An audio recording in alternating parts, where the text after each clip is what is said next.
Namaste and welcome Namaste. to another edition of Live, Love, Engage. I am Gloria Grace Rand, and I am joined today by a gentleman who's coming to us from Canada, and where it's getting a little cold as we're recording this in October. And his name is Sanjeev Verma. And I just want to welcome you first off to Live, Love, Engage.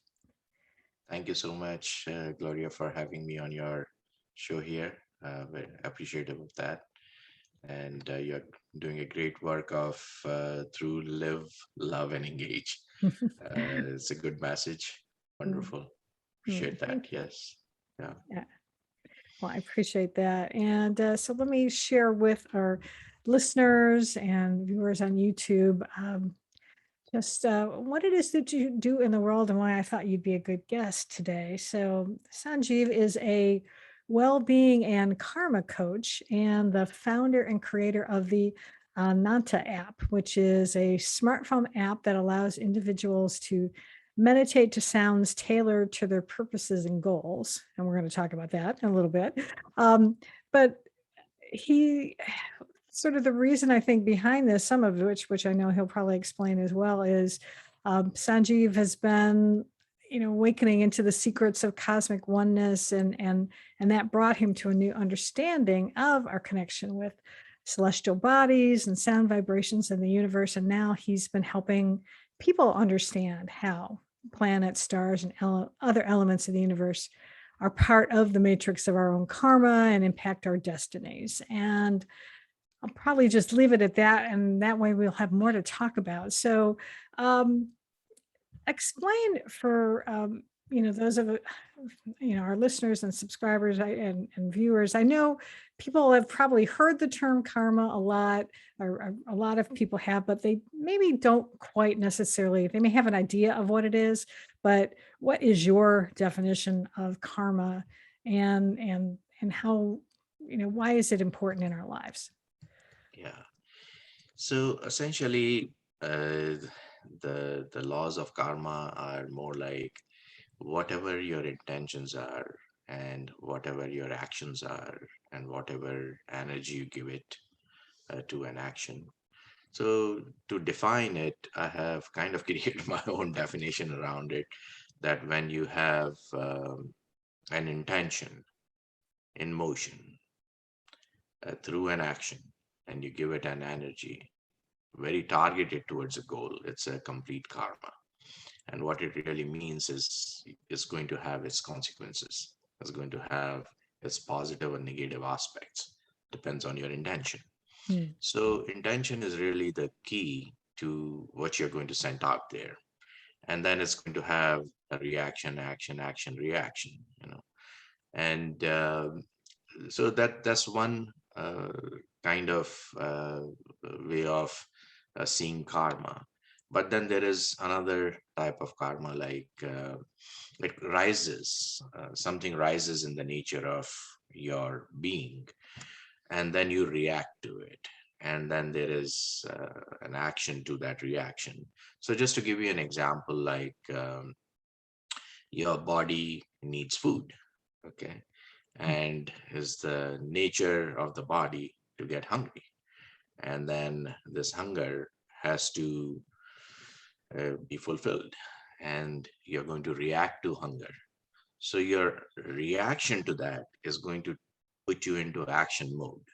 Hmm. And the action mode would be that you would like to source the food.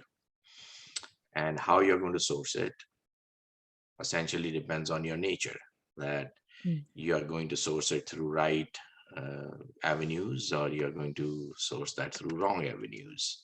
So it depends on how you're going to source, is also going to define your karmic journey and your uh, whole relationship with just one thing which is rising in your being as part of your nature as hunger. Hmm. So then there is a action, reaction, reaction, action to it constantly, and it just keeps going on. So there are essentially also three layers of karma. So I describe that with more with like a farm. So in a farm, you have put in some seeds. These seeds, they have come to a fruition point. Then you are getting uh, the fruit of it, or getting the crop of it, you know. Hmm. And that is your kind of the point when you are experiencing it. So when you're constantly putting in one layer of karma, you're constantly putting in seeds. In the second layer, it is growing. And in the third layer, it has come to fruition. So really, wherever you are in this journey, constantly that part is happening. So then within us, we put in seeds through our conscious mind in now. Then the growing ones are in our subconscious, which are going to come to fruition some point of time and become our destiny. And once it enters deep into our unconscious then and remains there, then you can't access it. And then it becomes definitely part of your destiny, and then you live through it. So whether you believe in your past lives or you don't believe in your past lives, either way, this process is going to be continuously going on. And in this whole process, now is very important. Now is the key, because past is dead, Mm. future is unknown. Right. Then past has, we tend to remember the pains of the past more so than the happy Hmm. moments. Right. And in this moment, we are creating our future. So future is more unknown, and sometimes it has more fear of that unknown. So if now is in your control at certain level, then I think your whole future is in your control in some sense. And that's your, I call it your current karma or your forward karma.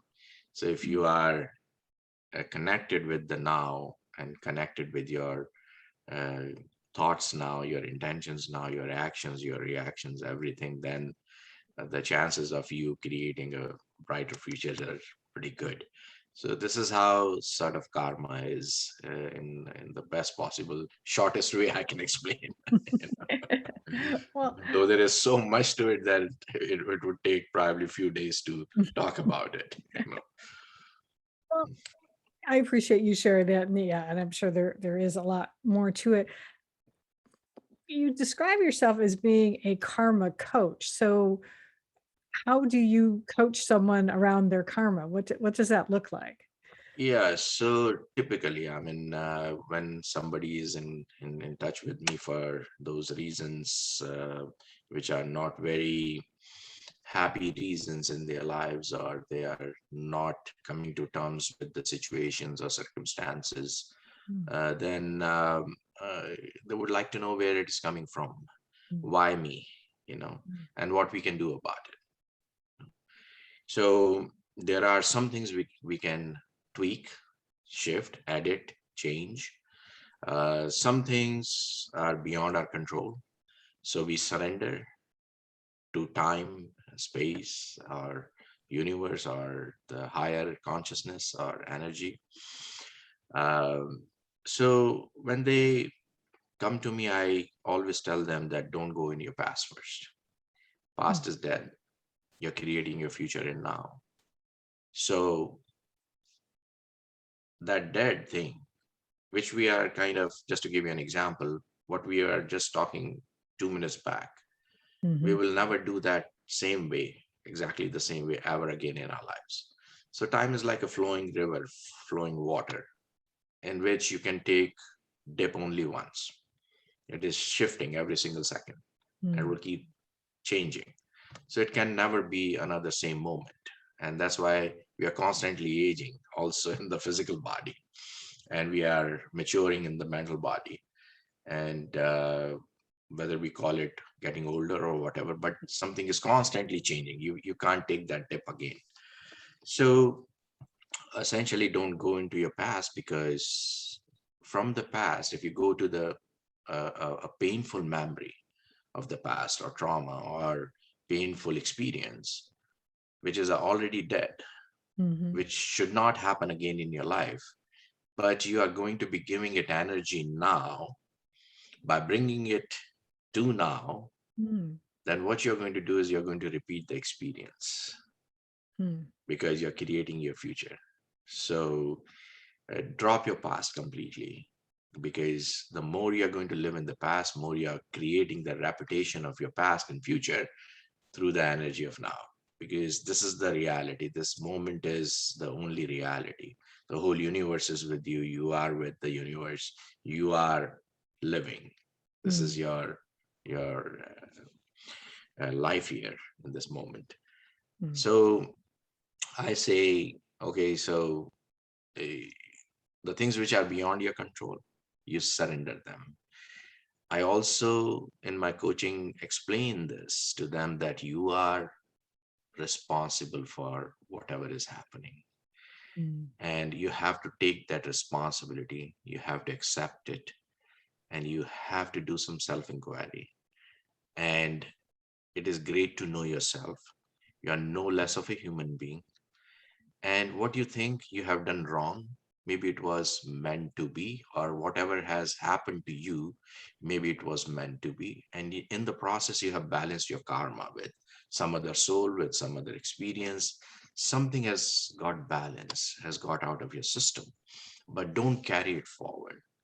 The way to deal with really is to forgiveness is a very strong point. Acceptance is a very, very strong thing to do. uh, Also, uh, kind of accepting your reality, forgiving, and moving on, they all go hand in hand. So once you do that, you find your freedom. mm, So you break the cycles of karma with other people because you're not carrying forward any energy of your experience with other people, and you're moving into a free zone. So the more you have lived your karmic balance with other soul, more your closet is empty.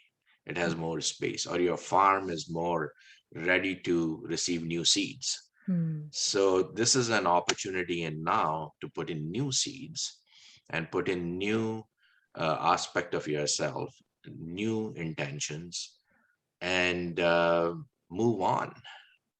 And that's your greatest strength. And every single human being has that strength to really go past that point and make a leap. mm, So in my coaching, I really do that, bring in that understanding. And then I have developed some techniques to let go your past, dissolve your some of the energies of the past, dissolve some of your unwanted, uh, deep down memories also. mhm, Yeah, you will have the memory of an event, but it doesn't have that energy. And release something, forgive, accept, and then heal also. So I have developed over 50 different techniques to mm, uh, work our way through these impressions we are carrying within ourselves. mm, So anything which we have in us, as a memory, as a feeling, as an emotion, as I would say subliminal memory, cellular memory, mhm, memories. There are a number of memories. So muscle memories.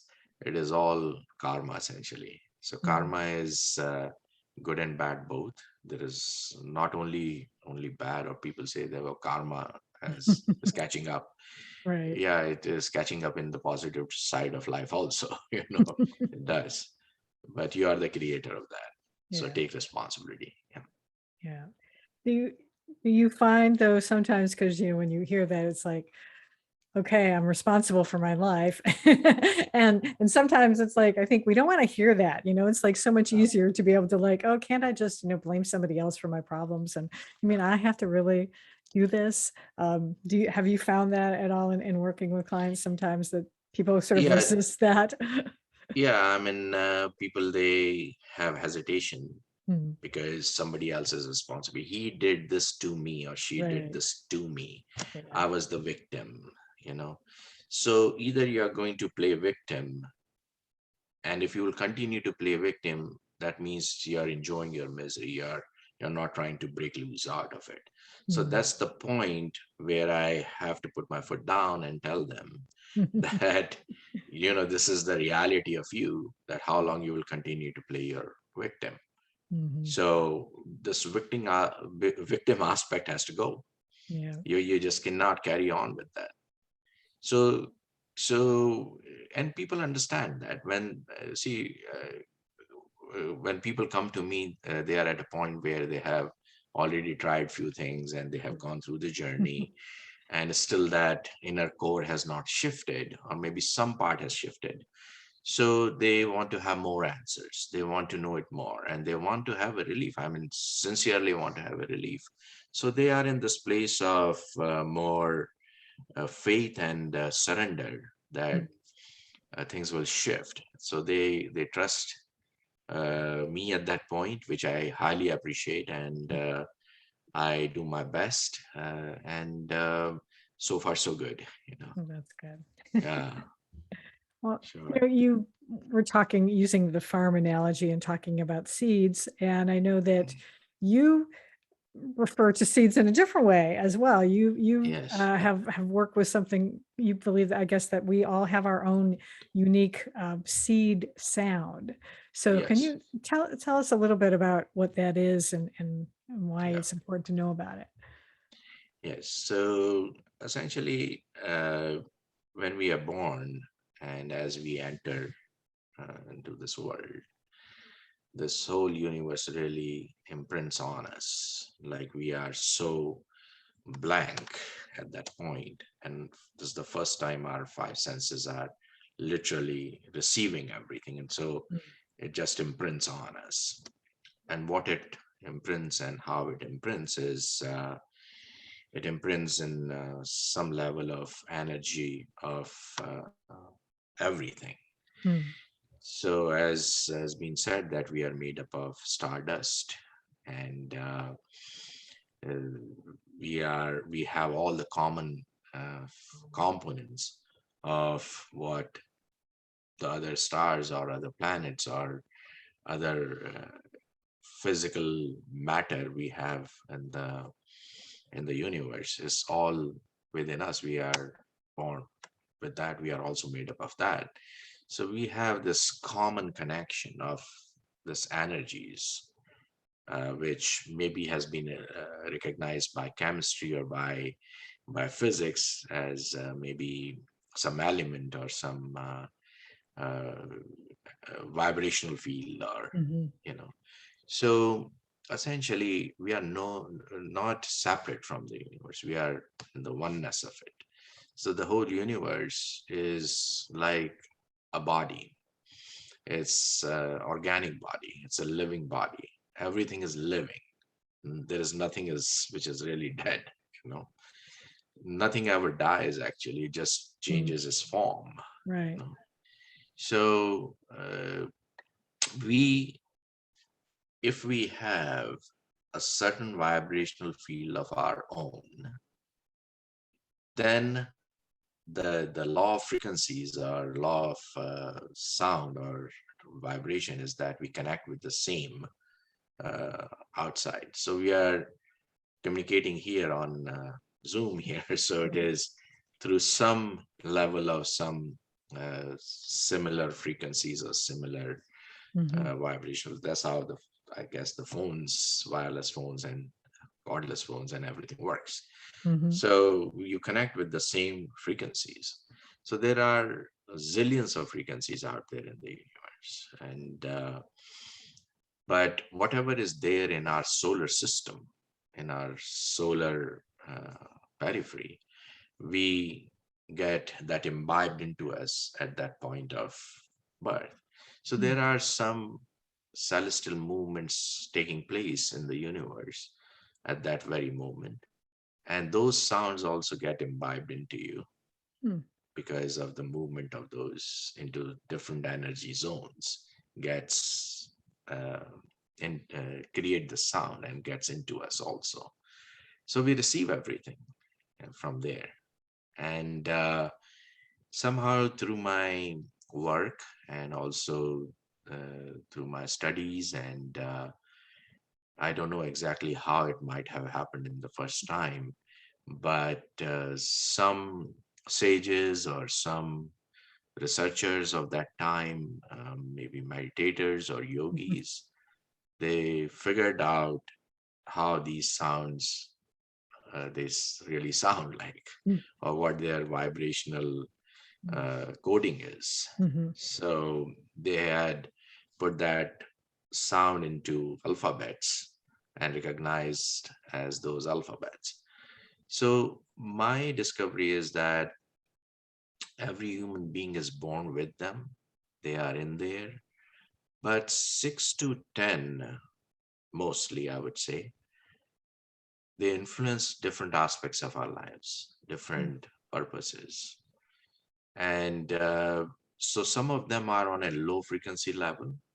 So we have a difficult experience in that area of our lives. On the other hand, some are on the higher ones. So we have a higher, greater, more profound, more harmonious, joyful experience on that side. So we have the ability to recognize them and raise our vibrations. So in reference to karma, so say karma is that you are born with a lower frequency on certain aspect of your life. That's your karma. But can we raise it, the vibration of it? Yes, we can. So you have a headache, you take a Tylenol, you don't feel it so much. So this is what my app is about, that whatever aspect of your life is not really vibrant, or you feel certain lack of certain component, then it can really raise that vibration and give you a higher, better experience of the same aspect of your life. Mm. So you listen to it, you meditate on it, you can chant that same sound, you can silently repeat it.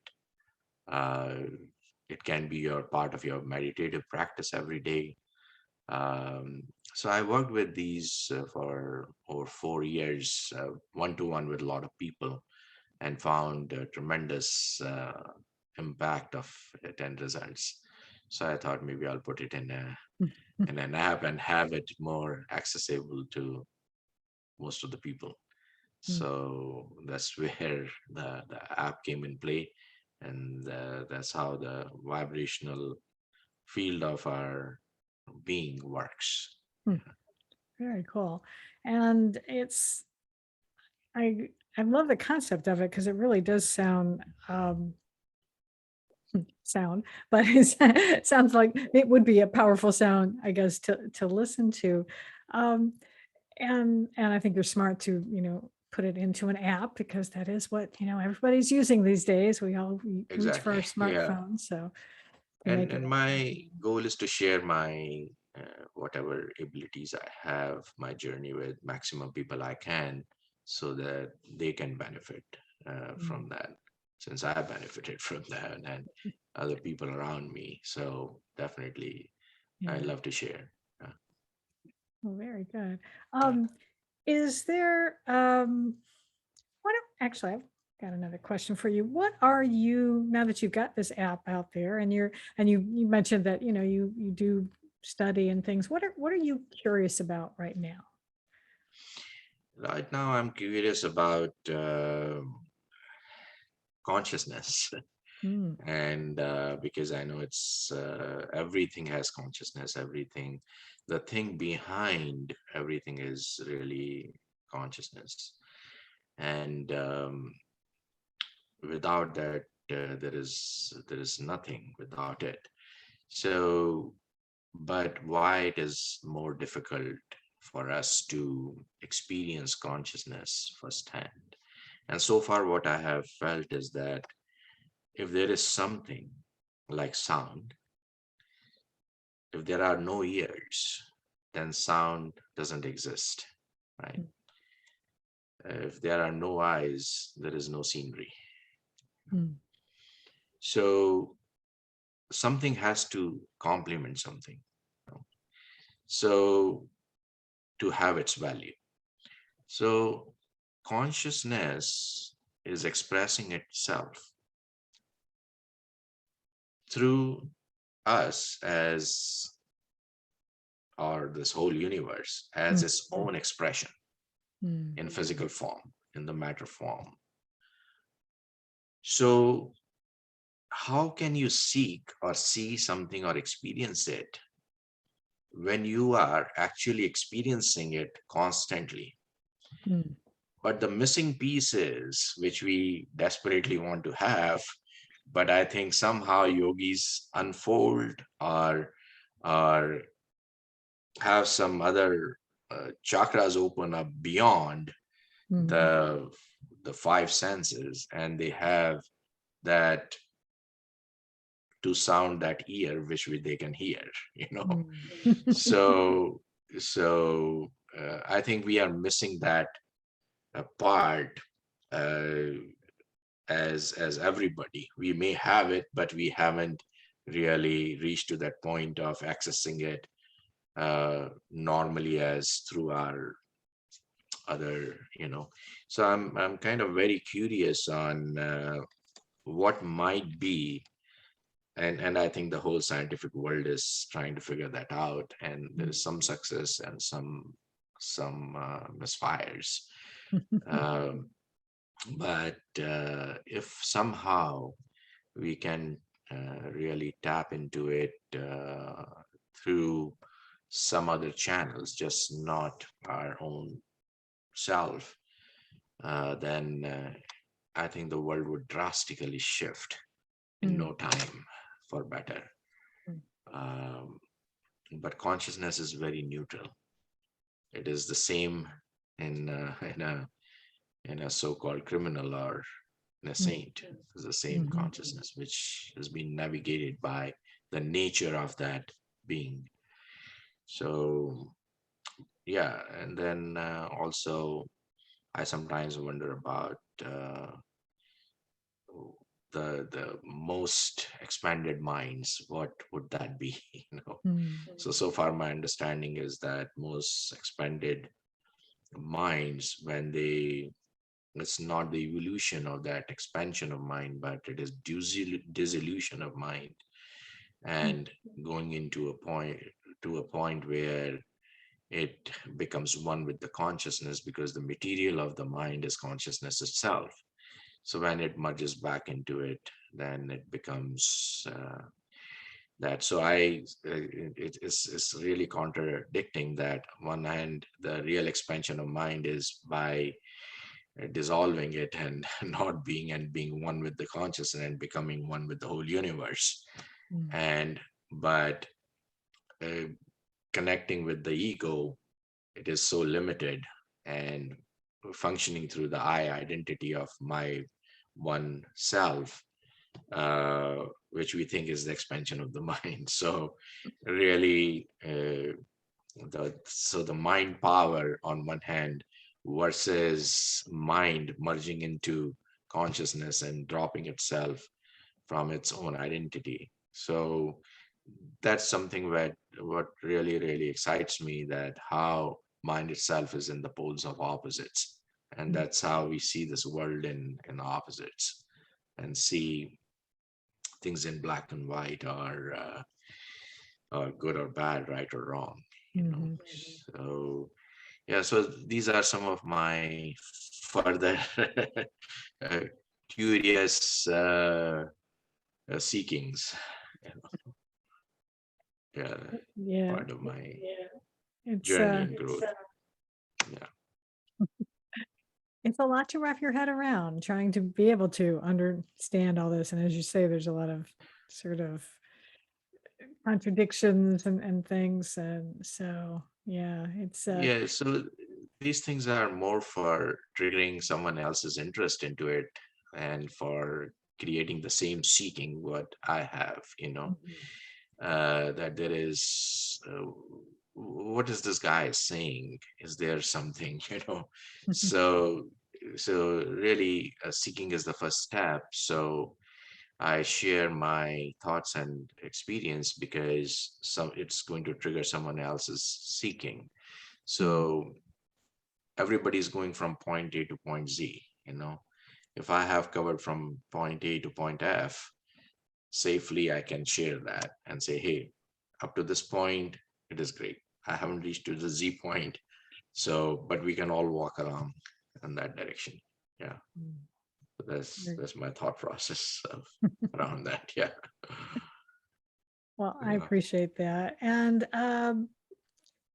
if someone is, interested in learning more about what you do, and maybe want to find out some more about karma and your app and everything, what's the best place for people to get in Yeah. touch with? So there are three ways they can reach me. One is through my two websites I can share with you. Uh, One is Sanjeev, SanjeevSV.com. Another one is Miracle of Karma Mhm. Clearing.com. Okay. And I always have some programs going on the Miracle of Karma Clearing, and they can see if those programs are for them. Would like to join some coming programs and sessions, they can look at that. Then I have the app which is called Ananta, ANANT like Tom, A. So it is ananta.com, not .com, .app. It's available on Android and also iPhone. So they can download it from their stores, um, and they can play with that. Yeah. Very good. Yeah. Well, I appreciate you being on the show today and sharing with us your wisdom and I knowledge about appreciate that, karma. Gloria. And I'm sure it's enlightened a few folks out there today. I hope it was worth your while, and the message would help your audience. Will be Absolutely. great. Yeah. Great, All right. Gloria. Yeah. Thank you Thank very much. And thank everyone out there who's listening and watching. I appreciate you. And if make sure that you're subscribed on your favorite podcast platform. And you can always go to Live, Love, Engage podcasts.com or podcast.com, sorry, singular podcast.com. And you'll be able to catch all of the episodes that you might have missed. And until next time, as always, I encourage you to go out and live fully, love deeply, and engage authentically.